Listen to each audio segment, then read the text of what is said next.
Vous écoutez la Radio Campus, Alma Mater, c'est l'heure du journal.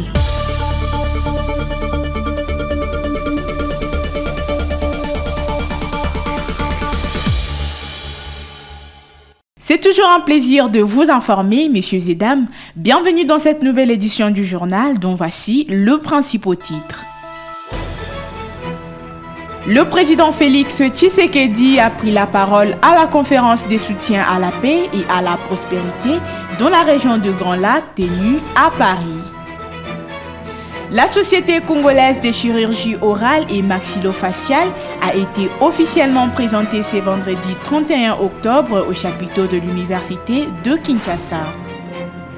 Les mérites citoyens et la responsabilité dans la construction d'un Congo meilleur, c'était là le thème de la conférence organisée ce vendredi 31 octobre par la structure Trophée Academia Mérite. Les détails dans ce journal. Voilà tout pour les titres. Les développements, c'est tout de suite. Vous êtes branchés sur la Radio Campus Unikin, la radio du savoir, sur 107.6 MHz, votre radio. Comme je l'ai dit plus tôt, le président Félix Tshisekedi a pris la parole à la conférence des soutiens à la paix et à la prospérité dans la région de Grand Lac, tenue à Paris. Il y a présenté la situation sécuritaire et humanitaire préoccupante dans l'est de la République démocratique du Congo, marquée par la recrudescence des violences depuis les débuts de l'année en raison des offensives de l'AFC M23 appuyée par l'armée rwandaise. Le chef de l'État a appelé à l'application effective de la résolution 2773 du Conseil de sécurité de l'Organisation des Nations Unies et a exhorté la communauté internationale à renforcer son soutien humanitaire.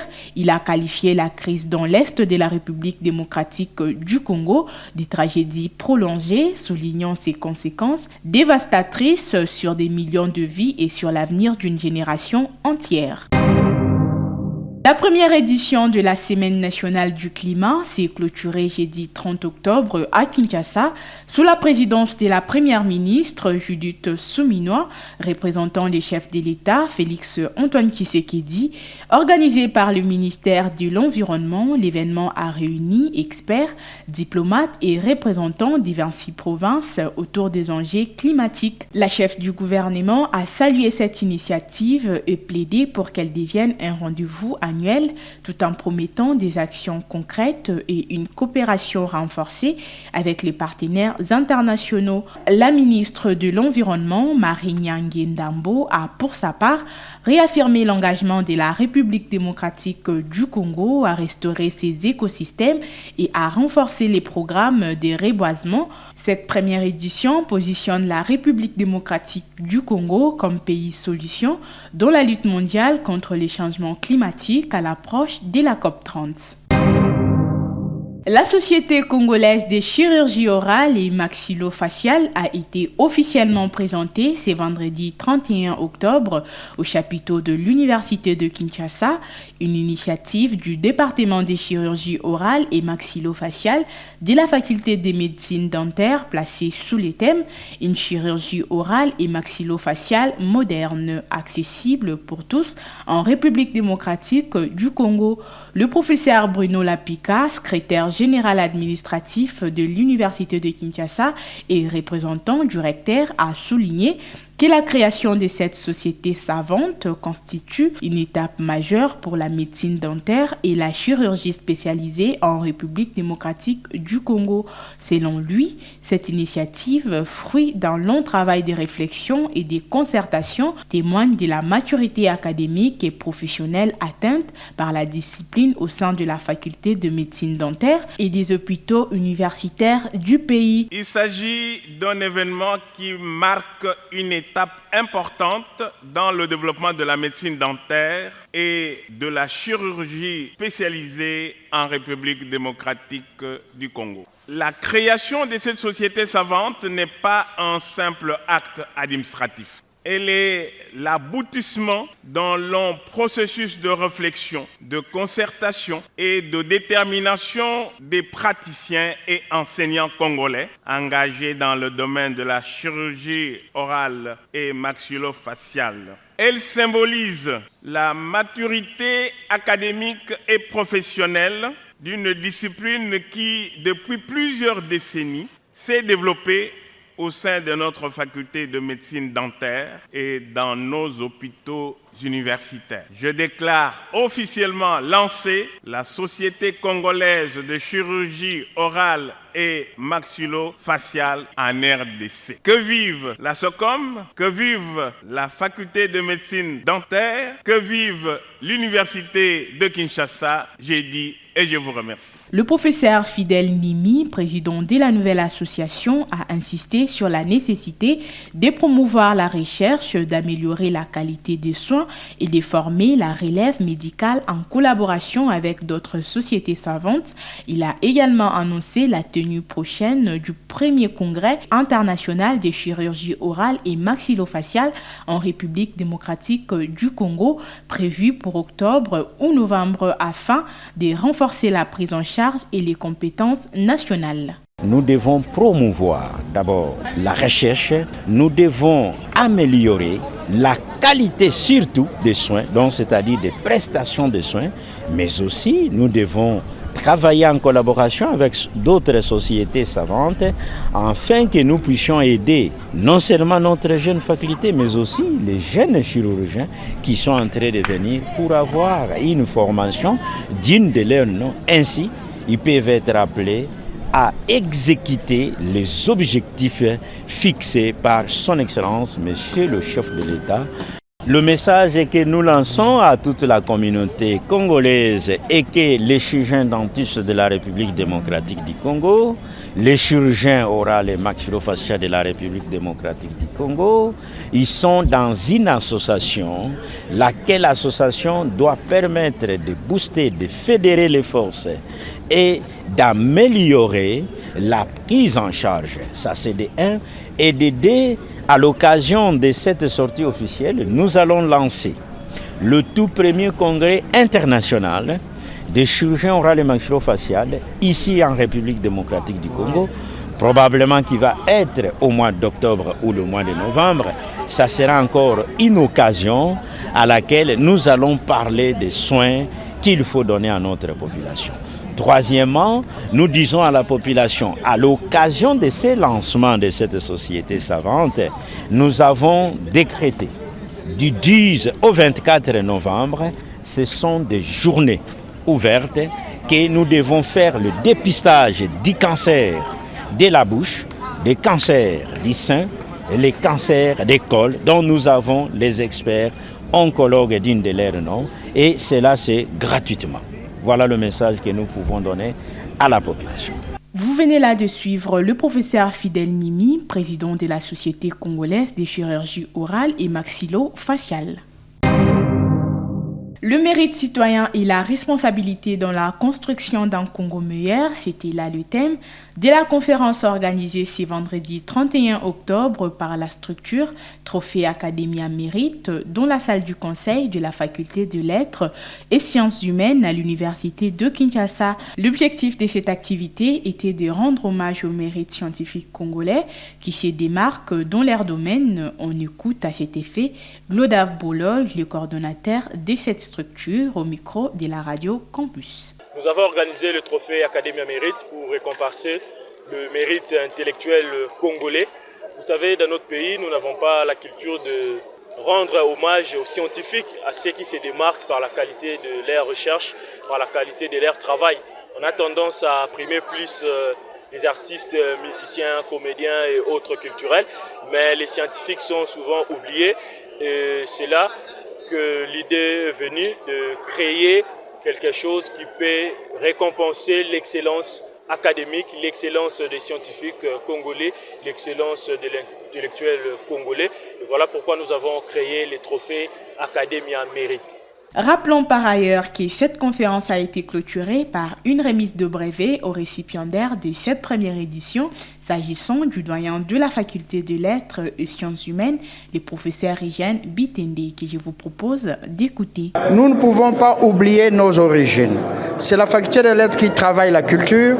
Vous devez y arriver pour apprendre, travailler notre propre culture. Nous travailler nous-mêmes comme individus afin d'acquérir des éléments fondamentaux qui nous aident à penser le développement de notre nation.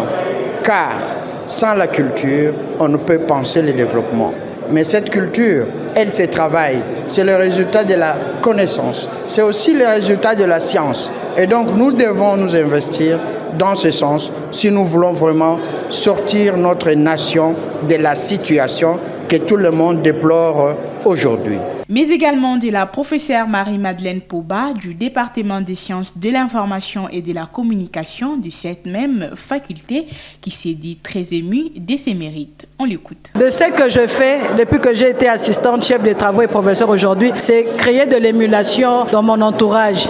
J'ai besoin que nous puissions monter en plus grand nombre, que nous puissions être dans la table de décision avec un plus grand nombre. Et quand je vois que les jeunes que nous accompagnons, que nous encourageons, arrivent à nous dire merci par ce geste, je ne peux qu'être très émue.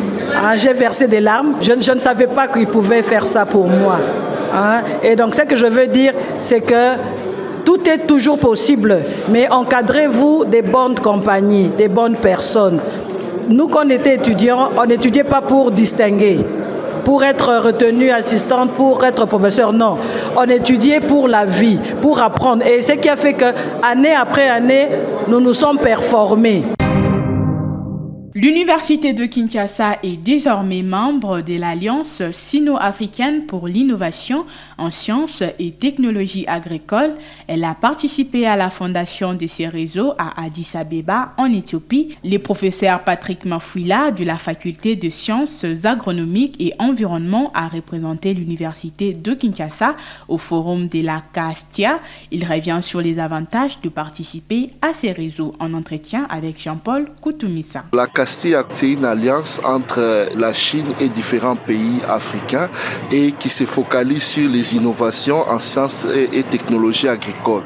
Et vous savez que l'UNIKIN, avec sa ferme agro-pastorale et sa faculté de sciences agronomiques, est une institution de recherche, mais aussi de production et une institution qui se focalise sur les innovations technologiques agricoles. C'est dans ce cadre-là que nous avons entrepris des démarches avec la CASTIA et nous avons été invités à rédiger ensemble la charte qui fait de nous membres fondateurs de la CASTIA, de cette alliance. Donc aujourd'hui, l'Université de Kinshasa est fondateur de cette alliance entre la Chine et plus d'une quinzaine de pays africains sur les innovations et la technologie agricole. Alors, cela représente quoi d'appartenir à ce réseau d'innovation et de technologie agricole?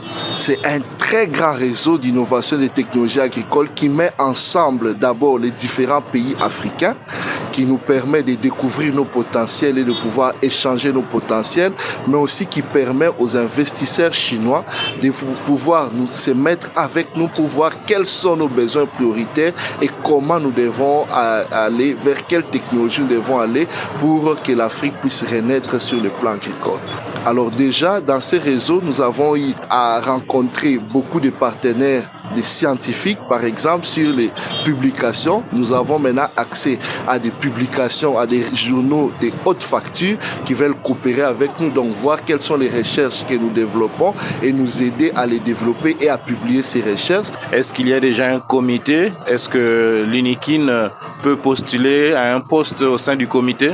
Effectivement, il y a un secrétariat qui a été mis en place et avec le temps, l'UNIKIN aussi peut postuler pour faire partie du secrétariat au niveau africain de la CASTIA. Après donc la création de ce réseau, quelle est la suite? Nous avons pris des contacts avec des partenaires sur des sujets précis et ils vont se déplacer pour venir voir maintenant de quoi nous disposons et comment nous pouvons implémenter toutes ces technologies ici. Rappelons par ailleurs que le professeur Patrick Mafouila de la faculté de sciences agronomiques et environnement est également directeur général de la ferme agro-pastorale de l'Université de Kinshasa. Les délégués de la faculté de droit de l'Université de Kinshasa, Jano Moulamba, est suspendu jusqu'à nouvel ordre par le secrétariat général académique de cet alma mater pour des raisons de manque de respect à une autorité facultaire, mais aussi suspecté d'avoir reçu de sommes auprès des étudiants de promotion de recrutement dont le but est de le nommer chef de promotion. Je vous propose donc de l'écouter. J'étais suspendu après avoir entamé les procédures de suspension de mes subalternes et cela avait causé une sorte de tension entre moi et son oncle qui est à la faculté. Et ce dernier n'a pas pu comprendre mes explications. Pour lui, c'était un manque de respect.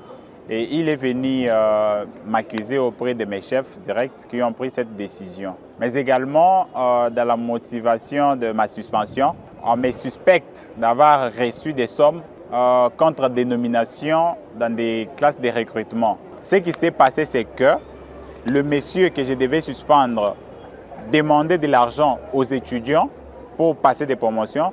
Et il est tombé dans la famille où la corruption ne passe pas. Et la famille m'a saisi avec des preuves éloquentes et palpables. Ainsi, j'avais pris les mesures pour suspendre les chefs de promotion en question. C'est comme ça qu'il y a eu des tensions. Au-delà de toutes ces tensions, il s'est quand même imposé pour réclamer ma suspension. Demain, à 8 h, j'irai voir l'autorité supérieure pour l'expliquer aussi ma version des faits. On m'a suspendu sans être entendu. On m'a demandé des explications, je me suis justifié. On me reproche d'avoir fait arrêter arbitrairement les étudiants alors que ce n'était pas un étudiant simple, c'était un chef de promotion poursuivi pour corruption qui était aux arrêts. Donc je viendrai demain pour expliquer aux autorités qu'il n'y a rien de manque de respect dans tout ce qui s'est passé. Vous l'avez certainement compris, c'est la fin de ce journal présenté par Divine Gomba. Mais avant de partir, je vous rappelle les grandes lignes.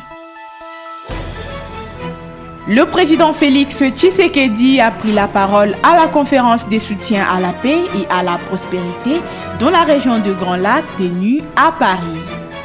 La Société congolaise de chirurgie orale et maxillofaciale a été officiellement présentée ce vendredi 31 octobre au chapiteau de l'Université de Kinshasa.